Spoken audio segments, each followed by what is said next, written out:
Hello and welcome to the Product Biz Podcast. This is episode number 26, what to do when you get a 4-star review with no text on it on Etsy.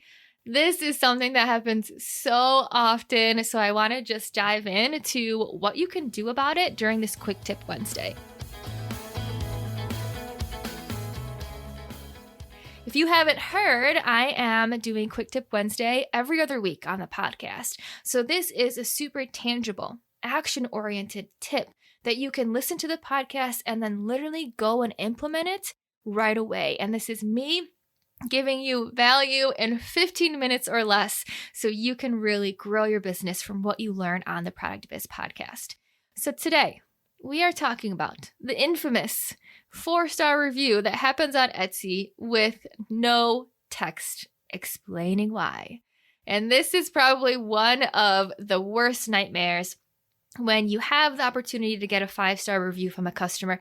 They decide to give you 4 stars. They don't tell you why, and you're stuck because not only does this hurt you for Etsy Star Seller because they want you to get as many 5-star reviews as possible, but now you're also probably frustrated on what happened with this customer. They're not giving me any feedback, and why are they giving me this 4-star review?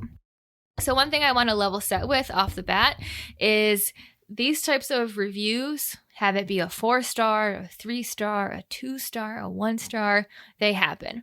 And a 4-star review with no text, honestly, isn't that bad if you think about getting a 1-star review from a really angry customer, because that will also happen. And that will actually probably shake you to your core when that happens for the first time. So a 4-star review with no text, although not ideal, at least they're not spreading hate about your products. So if we want to just reposition how we see that, that's one thing to make note. But yes, these happen. And what I want to equip you with is an actual way to potentially change this review and understand what happened to the customer. So I always will serve my customers to the best ability. If they leave a 1-star review, if they say their package was lost, if they leave a 4-star review, making sure our customers are taken care of no matter what is part of being a small business owner.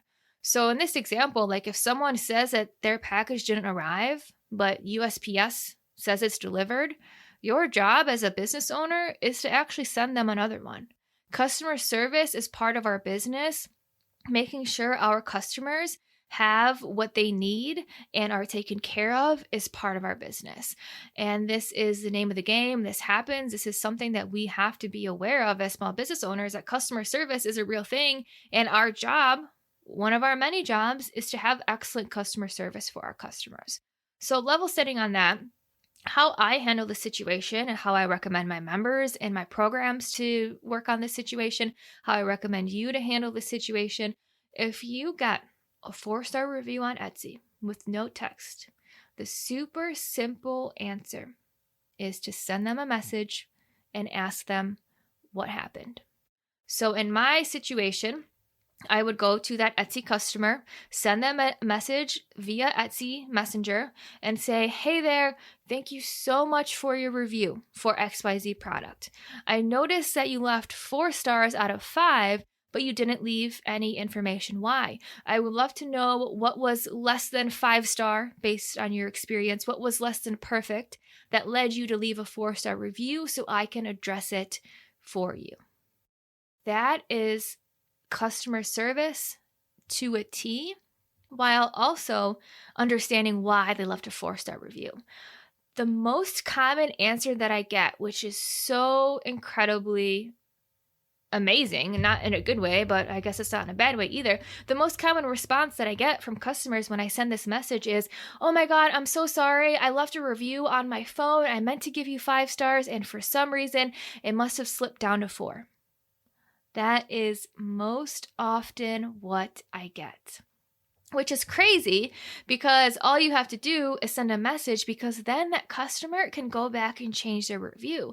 So when I get that message, then I ask them oh my gosh, thank you so much for letting me know. I'm so glad that you had a great experience.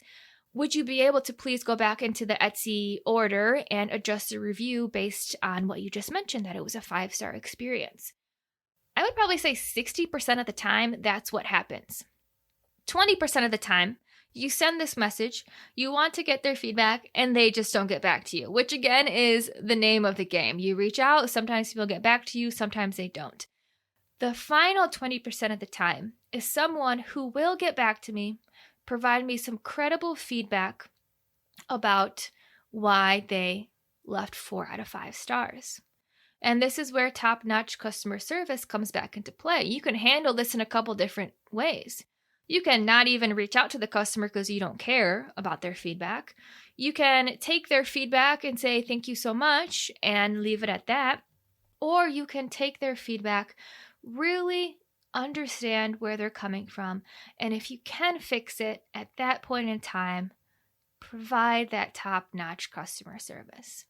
So in this example, if someone leaves me a 4-star review for the avocado algae face mask, and they say, after I reach out to them, that, you know what, I gave you a 4-star review because I love the product, but when it arrived, the cap was kind of loose, so a little bit of the green powder spilled in the package, which sometimes happens.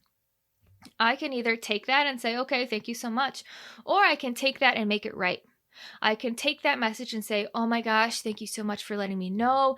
I am going to send you a free avocado and algae face mask because of what happened. I'm so glad that you love it. And this is my way to show that I appreciate your support as a small business owner.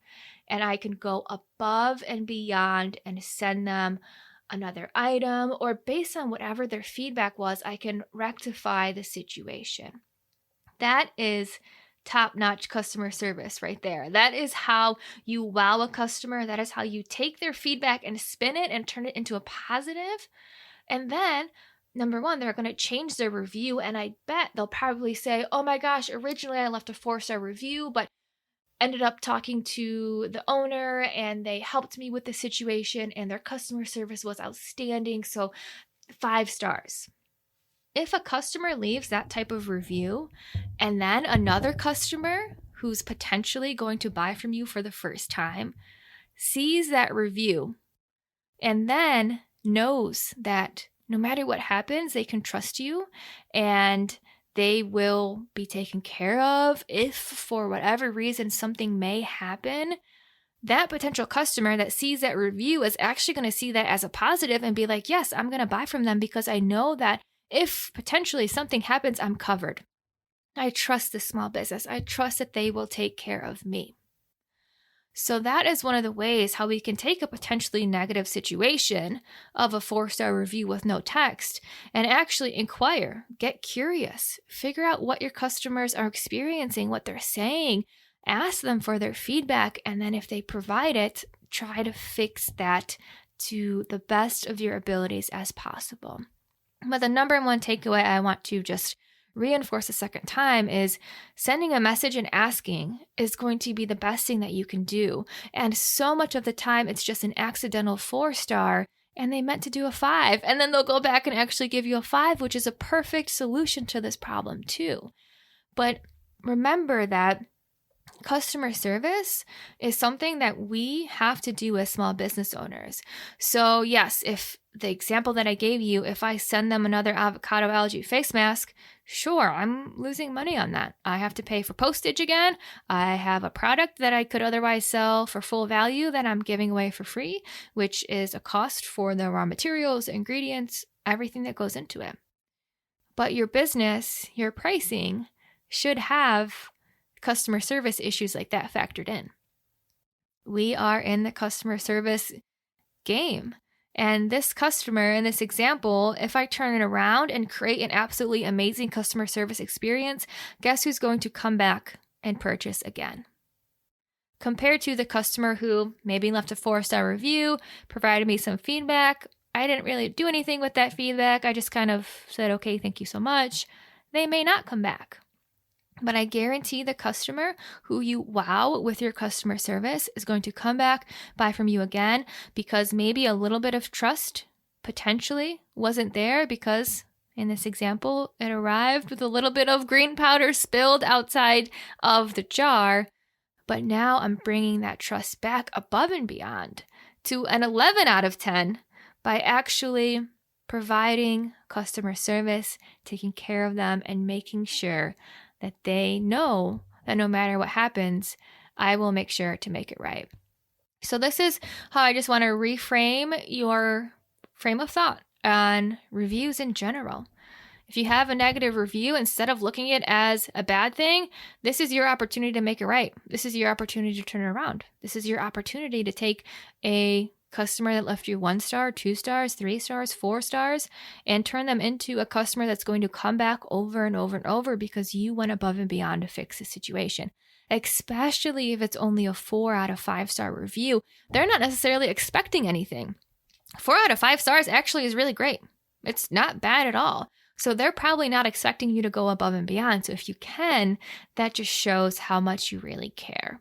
But in the fact of the matter, how much reviews impact Star Seller, and we have to have on an average of 4.8 stars. So a 4-star review, if you're not making a lot of sales on Etsy, 1 4-star review can totally drop that down, drop your average to below the threshold.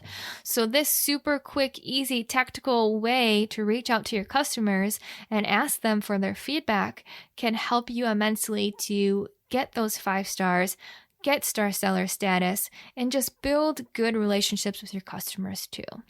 So that is all I wanted to talk about today. Super quick, super potent.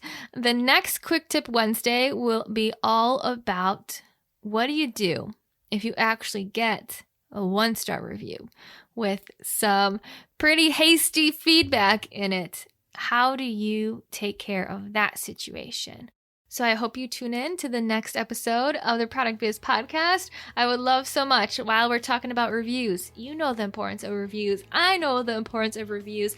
I would appreciate it so much if you found this valuable, if you've been listening to the Product Biz Podcast for a while now, to leave me a 5-star review on Apple, on Spotify, wherever you listen to this podcast. It would mean so much to me as I continue to try to help as many small businesses as possible through this podcast. But thank you so much for your time on this super quick episode, and I will see you next week on the Product Biz Podcast.